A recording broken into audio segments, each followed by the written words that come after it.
আসসালামু আলাইকুম প্রিয় বন্ধুরা, মহান বিজয় দিবস উপলক্ষে বিভিন্ন অনুষ্ঠানে কিভাবে বক্তব্য রাখবেন তার একটি নমুনা বক্তব্য আজ আপনাদের সঙ্গে শেয়ার করব। আশা করি আপনারা উপকৃত হবেন।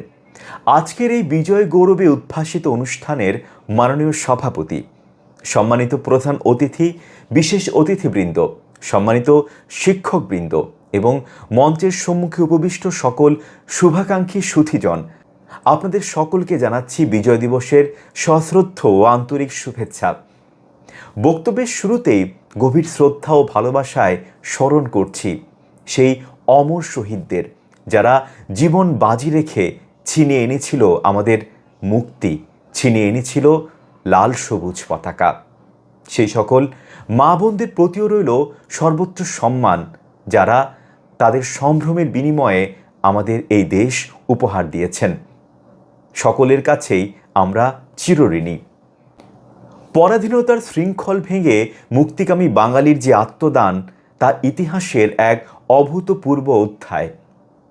পৃথিবীর কোনো কিছুর বিনিময়ে সেই রক্ত ঋণ শোধ হবার নয়। তাদের রক্তের রং, তাদের স্বপ্ন মিশে গিয়েছিল সবুজ বাংলার বুকে। আর তাই আজ আমরা মুক্ত আকাশের নিচে দাঁড়িয়ে দেখতে পাচ্ছি আমাদের লাল সবুজ পতাকা। সেই দিন 16ই ডিসেম্বর 1971 সাল ছিল এক নতুন দিনের আলো। দীর্ঘ 9 মাসের কঠিন প্রসব যন্ত্রণা শেষে জন্ম নেয় একটি নতুন মানচিত্র, একটি স্বাধীন সার্বভৌম রাষ্ট্র, যার নাম বাংলাদেশ, বাঙালির স্বাধীন রাষ্ট্র। সেই সূর্যোদয় ছিল 1757 সালে পলাশীতে হারানো স্বাধীনতার সূর্যোদয়, যার পুনর্জাগরণ ঘটেছিল 1971 সালে।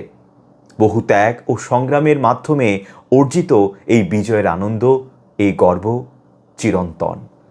বাঙালি যতদিন বেঁচে থাকবে, বাংলাদেশ যতদিন বেঁচে থাকবে, আমরা আমাদের সেই সব বীর সন্তানদের গভীর শ্রদ্ধায় স্মরণ করব। সবাইকে অসংখ্য ধন্যবাদ। আল্লাহ হাফেজ।